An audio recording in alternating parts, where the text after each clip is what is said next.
إن الحمد لله والصلاة والسلام على من لا نبي بعده أما بعد فأعوذ بالله من الشيطان الرجيم قال الله عز وجل قد أفلح المؤمنون الذين هم في صلاتهم خاشعون۔ قرآن مجید میں بڑی ہی مشہور سورہ ہے سورہ المؤمنون۔ اس سورہ کی پہلی آیت میں اللہ رب العالمین ارشاد فرماتے ہیں قد افلح المؤمنون، مومن کامیاب ہو گئے۔ کون سے مومن کامیاب ہو گئے؟ الذین هم فی صلاتهم خاشعون، ان کی پہلی صفت ذکر کی، پہلی نشانی یہ فرمائی وہ مومن کامیاب ہو گئے جو اپنی نماز میں خشوع اختیار کرتے ہیں۔ نماز میں خشوع یہ نماز کا ایک اہم رکن ہے، اور حقیقتاً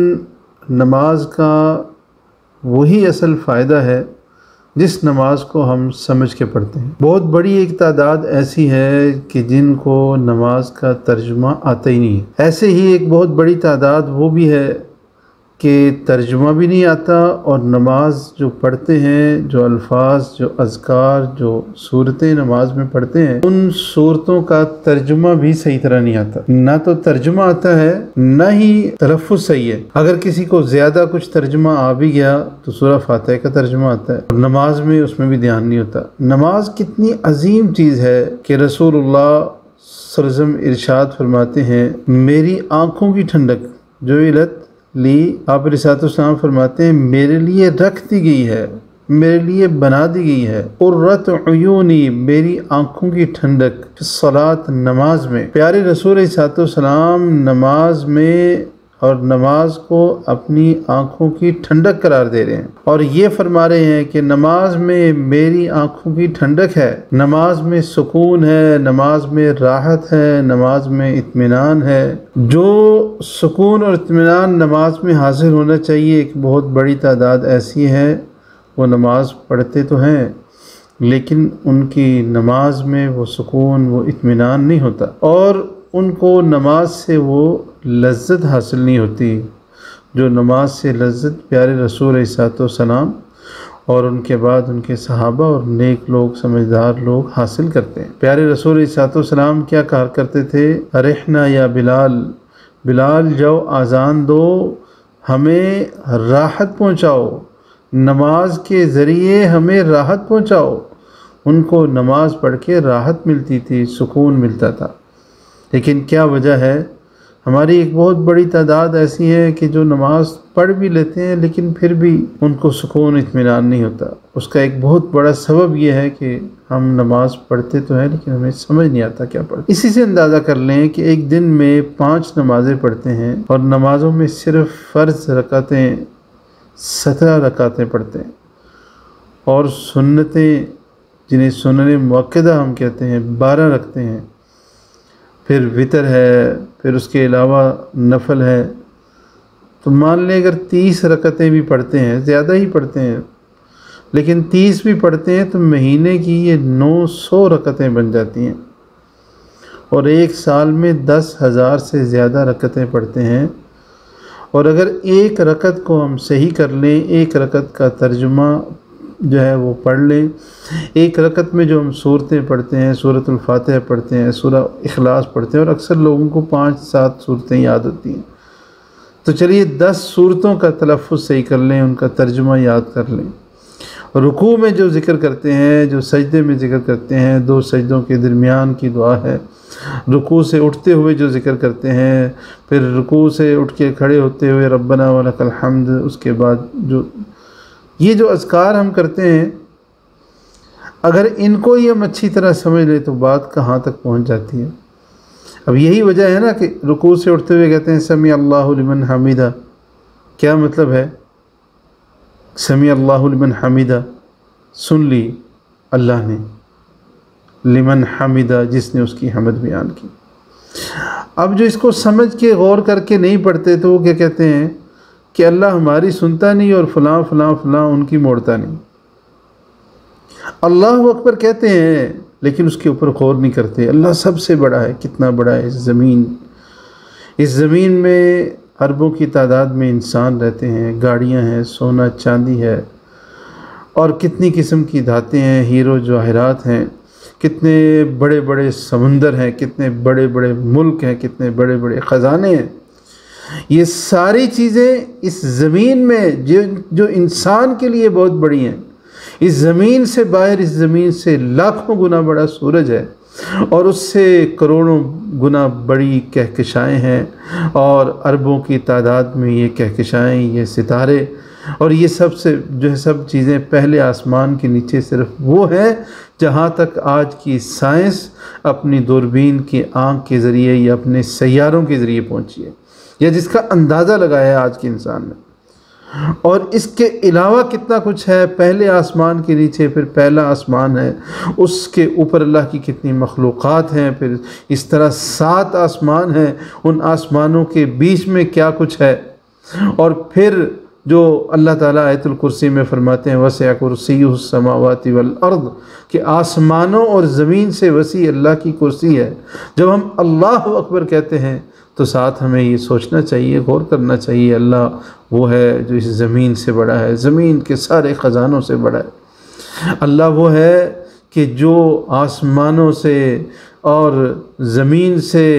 اور کرسی اور اللہ کی ساری مخلوقات اتنی بڑی ہیں، اللہ ان سب سے بڑا ہے، تو وہ کتنا بڑا ہوگا۔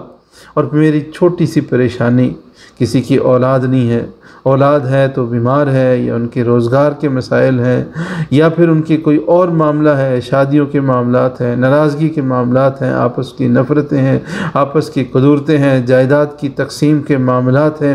اخراجات، ضروریات ہیں، اور اس طرح کے جتنے بھی معاملات ہیں، مالی معاملات ہیں، روزگار کا مسئلہ ہے، قرض کا مسئلہ ہے، یہ ساری چیزیں تو چھوٹی چھوٹی ہیں، میرے رب تو ان چیزوں سے کتنا بڑا ہے۔ اور جب ایک ہی رکعت میں بار بار پھر 4 رکعتوں کی نماز ہے، 3 رکعتوں کی نماز ہے، یا 2 سنتیں پڑھ رہے ہیں، یا فجر کی 2 رکعتیں ہیں، 2 سنتیں ہیں، وتر پڑھ رہے ہیں، اس میں بار بار یہ کہہ رہے ہیں اللہ اکبر، اللہ سب سے بڑا ہے، اللہ سب سے بڑا ہے، اللہ سب سے بڑا ہے، سمع اللہ لمن حمدہ، اللہ نے سن لی اس کی بات جس نے اللہ کی تعریف بیان کی، اور پھر مزید تعریف کرتا ہے ربنا لک الحمد، اللہ تیرے لیے ہی حمد ہے، اللہ تیرے لیے ہی تعریف ہے، حمدن کثیرا طیبا مبارکن فی، اللہ بہت زیادہ تعریف ہے تیرے لیے، بہت زیادہ پاکیزہ برکت والی حمد تیری بیان کرتا ہوں۔ اور پھر جب بندہ یہ ترجمہ سمجھ کے یہ دعائیں پڑھتا ہے، جب قیام میں کھڑا ہے، ہاتھ باندھے ہوئے، اللہ میں تیرے سامنے کھڑا ہوں، تیرے سامنے جھک رہا ہوں، رکوع میں خود بھی جھکتا ہے، زبان سے بھی کہتا ہے سبحان ربی العظیم، میرا رب کتنی عظمتوں والا ہے۔ پھر جب سجدے میں جاتا ہے، پھر وہاں پہ جتنے بھی اپنے جسم کے اعضاء ہیں ان کو زمین پہ جھکا رہا ہے، اور ساتھ میں جو ہے وہ کہہ رہا ہے سبحان ربی الاعلیٰ، میں کیا چیز ہوں، میں تو ایک کمزور سا انسان ہوں، میں تو اس کی مخلوق ہوں، میرا خالق تو وہ ہے جو سب سے بلند ہے، سب سے زیادہ عظمتوں والا ہے۔ تو میری پریشانیاں کیا چیز ہیں، میری مشکلات کیا ہیں، میری تو چھوٹے چھوٹے مسائل ہیں، چھوٹی چھوٹی مشکلات ہیں، کسی کو اپنے کفیل سے مسئلہ ہے، کسی کو اپنے گھر میں والدین سے مسئلہ ہے، کوئی بیوی سے پریشان ہے، کوئی بہن بھائیوں سے پریشان ہے، کسی کے معاملات خراب ہیں، کسی کے اوپر قرض ہے، کوئی جو ہے وہ روزگار میں پھنسا ہوا ہے، کسی کا کاروبار تباہ برباد ہوا ہے، کس کی کوئی پریشانی ہے، کوئی بیماری میں ہے، کوئی کیسا ہے، ہر کسی کا اپنا مختلف پریشانی ہے، اور یہ ساری پریشانیاں اللہ کے لیے تو کچھ بھی نہیں ہے۔ تو اللہ اکبر کے معنی پہ غور کرتا ہے بندہ، سورۃ الفاتحہ پڑھتا ہے، سورہ اخلاص پڑھتا ہے، سورہ فلق ناس پڑھتا ہے، کوئی اور قرآن مجید کا مقام پڑھتا ہے، ساتھ میں اس کے معنی پہ غور کرتا ہے، قیام میں ہے، رکوع میں ہے، سجدے میں ہے، تشہد میں بیٹھا ہے، ہاتھ اٹھا رہا ہے، ہاتھ باندھے ہوئے ہیں، ہر نماز کی حرکت پہ غور کر رہا ہے، نماز کے افعال پہ غور کر رہا ہے، نماز کے اذکار پہ غور کر رہا ہے، اور یہ جب سمجھ کے صحیح طرح ادائیگی کر رہا ہے، پیارے رسول علیہ السلام کیا فرماتے ہیں، نماز کیا ہے، العبد یناجی ربہ، بندہ اپنے رب سے سرگوشی کر رہا ہوتا ہے۔ اب یہ سرگوشی کر رہا ہے، رب سے بات تو کر رہا ہے، اس کو سمجھ نہیں آ رہی۔ جیسے میں اگر اردو بولنے والے ہیں ان سے پشتو میں بات کرنے لگ جاؤں، مجھے خود بھی پشتو نہیں آتی، جو سننے والے ہیں ان کو بھی نہیں آتی۔ اللہ تو ہر کسی کی زبان سمجھتا ہے، لیکن یہ جو ہے وہ پڑھ رہا ہے الحمدللہ رب العالمین، نہ تو تلفظ صحیح ہے، اعوذ باللہ پڑھنا ہے اعوذ باللہ من الشیطان الرجیم، الحمد پڑھنا ہے تو الحمدللہ رب العالمین، غلط پڑھی جا رہے ہیں، الرحمن الرحیم پڑھ رہے ہیں، ہاں جی، التحیات للہ کو التحیات للہ پڑھ رہے ہیں، یہ چھوٹی چھوٹی غلطیاں ہیں۔ اگر ہم 2 رکعتوں کی نماز اس میں جو اذکار پڑھتے ہیں، جو صورتیں پڑھتے ہیں، کسی بھی اپنے استاد محلے کے قاری صاحب کے پاس، کسی اپنے عزیز، ہر کسی کے رشتہ داروں میں کوئی نہ کوئی حافظ تو ہوتا ہی ہے،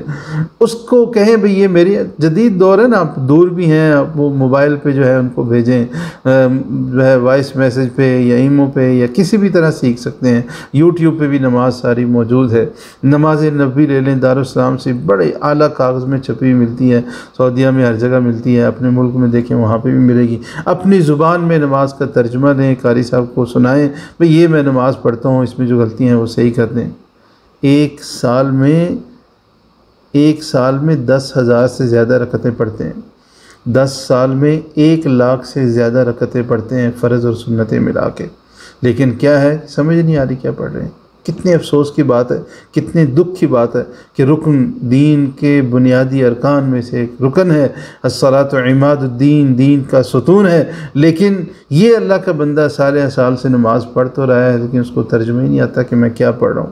سبحان ربی الاعلیٰ تو پڑھتا ہے، پتہ نہیں میں کیا، اس کا کیا ترجمہ ہے۔ اور پھر وہ دعائیں جو 20 سال پہلے 30 سال پہلے سیکھی تھیں وہی پڑھے جا رہے ہیں، وہ وقت گزرنے کے ساتھ ساتھ الفاظ بھی پوری طرح ادا نہیں ہوتے اور دعائیں بھول بھی گئے ہیں۔ حالت یہ ہوتی ہے کہ اگر کسی کو یہ کہیں کہ آپ اپنی ذرا نماز سنائیں تو صحیح سنا نہیں پاتے۔ کیوں؟ وہ رٹا لگایا ہوا ہے۔ پوچھیں سورہ فاتحہ کی 7ویں آیت بتاؤ، 6ٹھی آیت بتاؤ، نہیں، وہ شروع سے پڑھیں گے، 3ری آیت پوچھ لیں، شروع سے پڑھیں گے پھر ان کو پتہ چلے گا کہ 3ری آیت کون سی ہے، اور اس میں بھی غلطیاں کریں گے، ترجمے میں، تلفظ میں غلطیاں ہوں۔ یہ 2 منٹ کی جو ایک رکعت، اور اکثر تو اس سے بھی جلدی پڑھ لیتے ہیں، پتہ نہیں کس چیز کی جلدی ہوتی ہے۔ ہر طرح کے نمازی ہوتے ہیں نا، کچھ بالکل دروازے کے پاس بیٹھتے ہیں، کسی طرح جو ہے نا جلدی مولوی صاحب سلام پھیریں، اور اگر تھوڑی سی معمول سے ہٹ کے مولوی صاحب نماز تھوڑی دعائیں زیادہ پڑھ لیں تو انہوں نے جو ہے وہ بد دعائیں دل میں دینی ہوتی ہیں، اور جو ہی مولوی صاحب نے سلام پھیرنا ہے تو انہوں نے پہلے باہر نکلنا ہے۔ ہم جو ہے نا سنا کرتے تھے جی کہ وہ عربی لوگ سنتیں نہیں پڑھتے، ہم دیکھتے ہیں یہاں پہ وہ مسجدوں میں جو ہے بڑی تعداد ایک ہمارے ہم زبان لوگوں کی ہوتی ہے، وہ آدھے سے زیادہ مسجد خالی ہو جاتی ہے، وہ سارے جو ہے وہ عربی ہوتے ہیں باہر نکلنے والے، نماز سنتے پڑھتے ہی نہیں، وہ نام دوسروں کا، ہر کوئی اپنے جو ہے وہ اس نے اپنے معاملات کا حساب دینا ہے۔ تو آئیے تھوڑا سا جو ہے نا یہ کوشش کیجئے کہ یہ رمضان میں چند دن رہ گئے ہیں، 20-22 دن ہیں رمضان میں، تو اس میں اپنی نماز کو درست کر لیں، ہدف بنا لیں کہ میں نے اس سال رمضان کا استقبال کرنا ہے اس طرح کہ میری یکم رمضان سے پہلے نماز کا ترجمہ مجھے جو ہے نا وہ صحیح آ جائے، ترجمہ بھی صحیح آ جائے، اور تلفظ کی ادائیگی، میں نماز پڑھوں، میں جو ہے سورہ فاتحہ پڑھوں، سورہ اخلاص پڑھوں، سورہ فلق ناس پڑھوں، سورہ جو ہے وہ الکافرون پڑھوں، سورہ الماعون پڑھوں، کوئی بھی سورت پڑھوں اس کا تلفظ بھی صحیح ہو، مجھے ترجمہ بھی اس کا آتا ہو، میں نماز پڑھوں تو خشوع و خضوع کے ساتھ نماز پڑھوں، مجھے نماز کی لذت آئے، نماز میں اپنے رب سے بات کر رہا ہوں، اور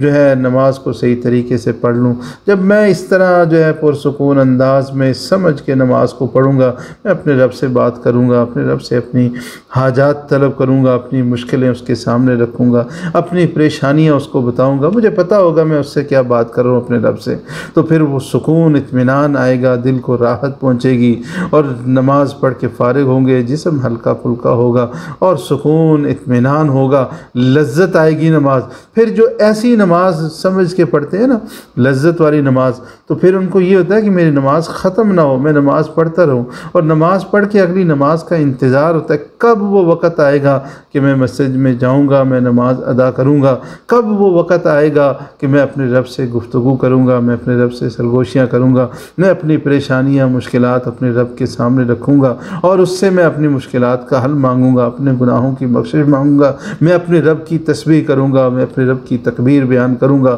میں اپنے رب کی تحلیل کروں گا، میں اپنے رب کی بزرگی بیان کروں گا، میں اپنے رب کی حمد سورہ فاتحہ کی صورت میں کروں گا، میں اپنے رب کی تکبیر اللہ اکبر بار بار کہہ کے جو ہے وہ کروں گا، میں اپنے رب کی تعظیم کروں گا، میں اس کے سامنے جھکوں گا، اپنی کمر کو بھی جھکاؤں گا، اور اپنی زبان سے بھی اس کی تعظیم کروں گا۔ اور پھر بندے کا یہ دل کرتا ہے کب وہ وقت آئے میں اپنے رب کے سامنے سجدہ ریز ہوں گا، میں اپنی زبان سے بھی اس کی کبریائی بیان کروں گا، میں اپنے جسم کے اعضاء بھی نیچے لگا کے زمین پہ اپنے ہاتھوں کو، اپنے گھٹنوں کو، اپنے پاؤں کو، اپنی پیشانی کو، اپنے ناک کو زمین کے اوپر لگا کے کہوں گا سبحان ربی الاعلیٰ، میرا رب وہ ہے جو سب سے بلند ہے۔ پھر میں کہوں گا سجد وجہی للہ الذی خلقہ وصورہ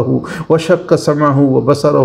فتبارک اللہ احسن الخالقین، کہ میرا چہرہ اس نے سجدہ کیا، کس کو؟ سجد وجہیہ، میرے سے چہرے نے سجدہ کیا اس کو کہ جس نے اس کو شک کر کے اس کی آنکھیں بنائی ہیں، قوت بصارت عطا کی ہے، جس نے اس کے شک کر کے اس کے کان بنائے ہیں، قوت بصارت عطا کی ہے۔ فتبارک اللہ احسن الخالقین، میں اس رب کے آگے سجدہ ریز ہوں کہ جو سب سے خوبصورت پیدا کرنے والا ہے۔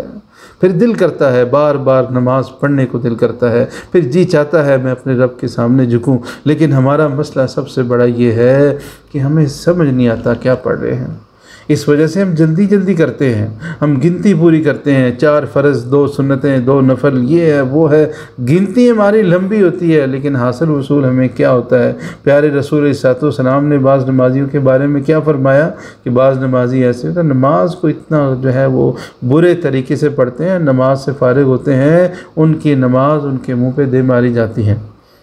اور ان کی نماز ان پہ لعنت بھیجتی ہے۔ آئیے آج ہم یہ عہد کریں کہ ہم اس رمضان کے آنے سے پہلے اپنی نماز کو درست کریں گے، اپنی نماز کے اقوال کو، افعال کو، اذکار کو، نماز میں پڑھی جانے والی صورتوں کو، ان کی ادائیگی کو صحیح کریں گے، ان کے تلفظ کو درست کریں گے، تجوید کے لحاظ سے درست کریں گے اور ان کے معنی کو سمجھیں گے۔ اللہ رب العالمین سے دعا ہے مجھے اور آپ کو، سب سننے والوں کو، جو مجھے سن رہے ہیں، جب بھی سنیں گے، اللہ تعالیٰ سب کی مشکلات دور کرے، سب کے صغیرہ کبیرہ گناہوں کو معاف فرمائے، سب کے لیے آسانیاں فرمائے، دنیا آخرت میں ہر طرح کے معاملات میں آسانیاں فرمائے، پریشانیوں سے بچا لے، مشکلات سے بچا لے، اللہ دنیا میں بھی آسانیاں کرے، آخرت میں بھی آسانیاں کرے۔ ربنا آتنا فی الدنیا حسنہ وفی الآخرۃ حسنہ وقنا عذاب النار، ربنا تقبل منا انک انت السمیع العلیم وتب علینا انک انت التواب الرحیم، وصلی اللہ علی النبی۔